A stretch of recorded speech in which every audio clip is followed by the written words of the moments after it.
Good. What's going on, guys? Open trailer right here. We're going to pick up a new hot rod. So we're driving 2 hours away, 2 states away.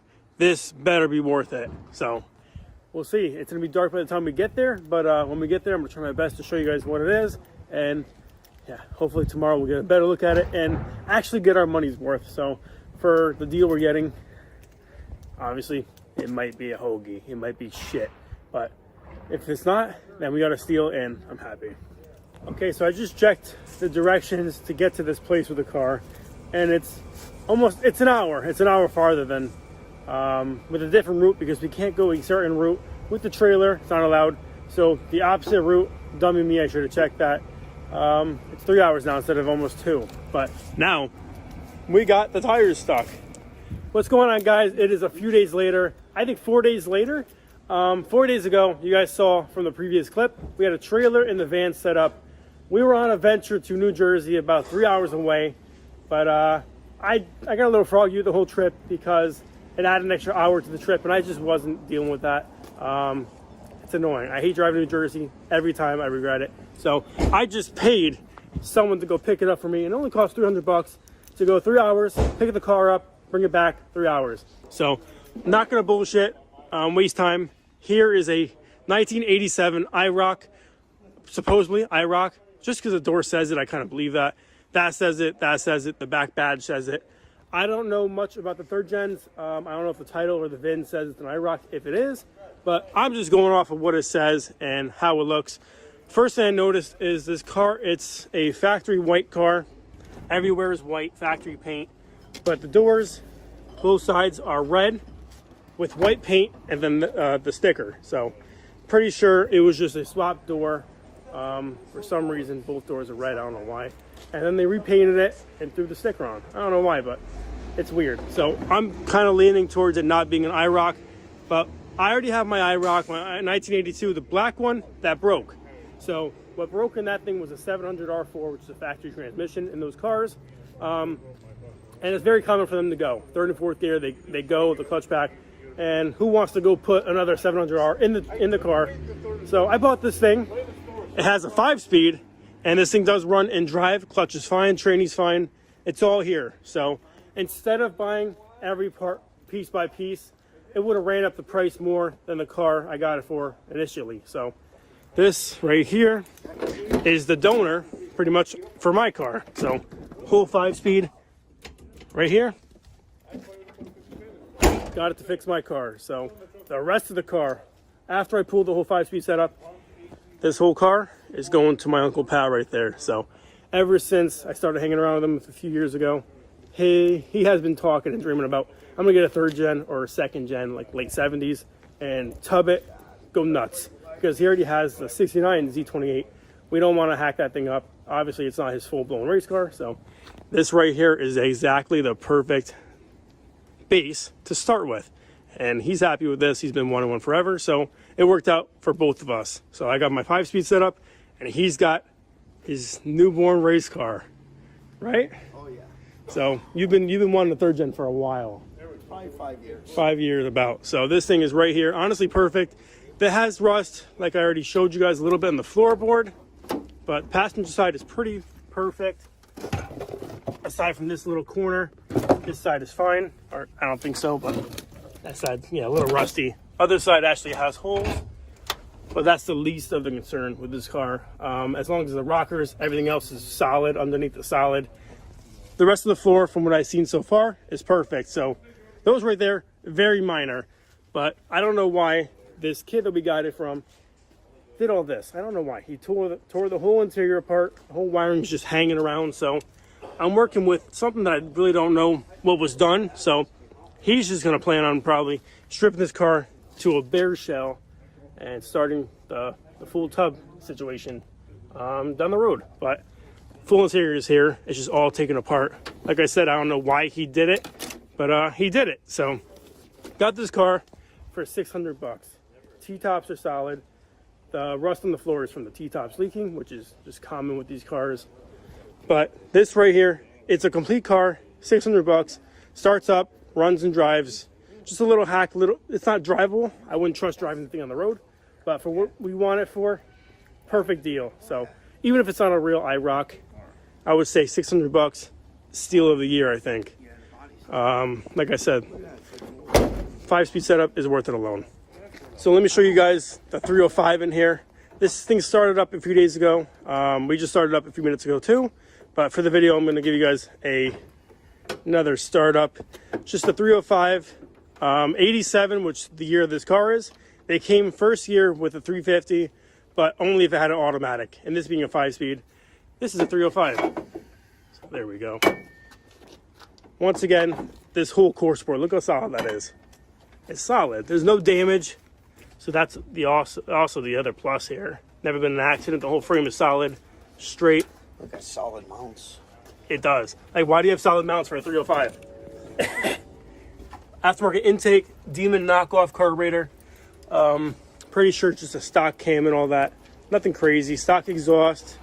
Yeah, there's really nothing to talk about. It's all stock.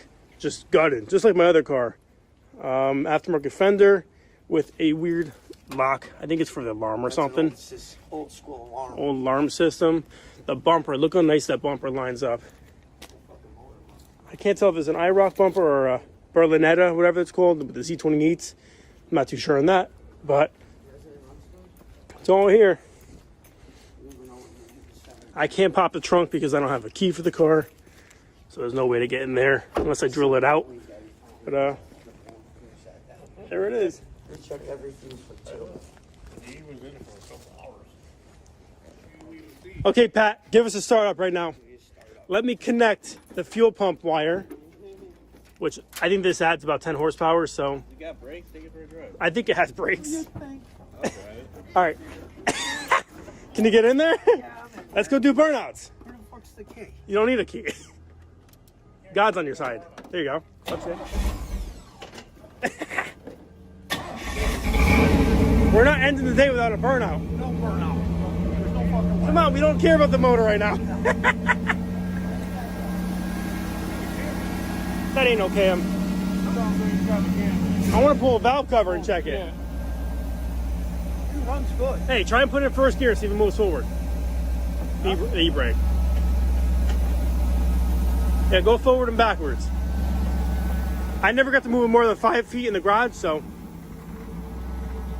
It does sound different. That's what I said, right? It doesn't sound like mine. I mean, mine might have a cam too. Is it worthy of a drive? Yes, it is. Don't be afraid. 305 is a lot of power. Don't be afraid. My, Sounds good. it does. I think it's just the exhaust.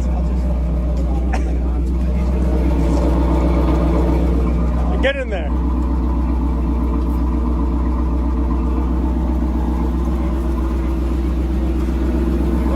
I know, I need that. I need that right here. Ow, hit my head. Are there wipers? No wipers. No kill switch. Just a fucking ignition. First maiden voyage and then oopsie. Remember, seat's not bolted down, so. Wheel steering wheel, look. I know it has brakes though, right? Yeah. Oh. We're officially moving.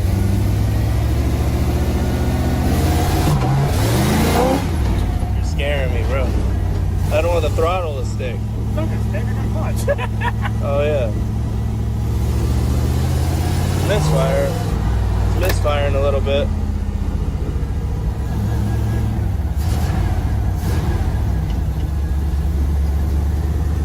Not that bad. Dude, for a car that can hop in right now, gettily. $600 it drives? Come on. If somebody wanted to, this could be like a hoon car. This could be a really nice car. Fix the wiring and just make it see. Oh, truck buddy. It's so weird driving one. Look. The column is barely in the car. Oh, God.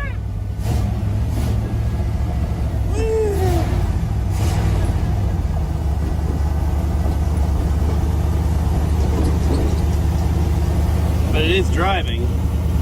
Alright, I'm gonna get one little burnout. How? Stand right here.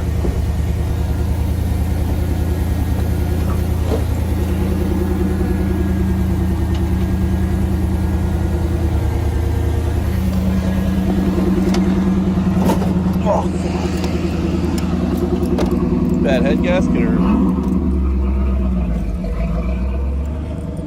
Nope. Just the vapors.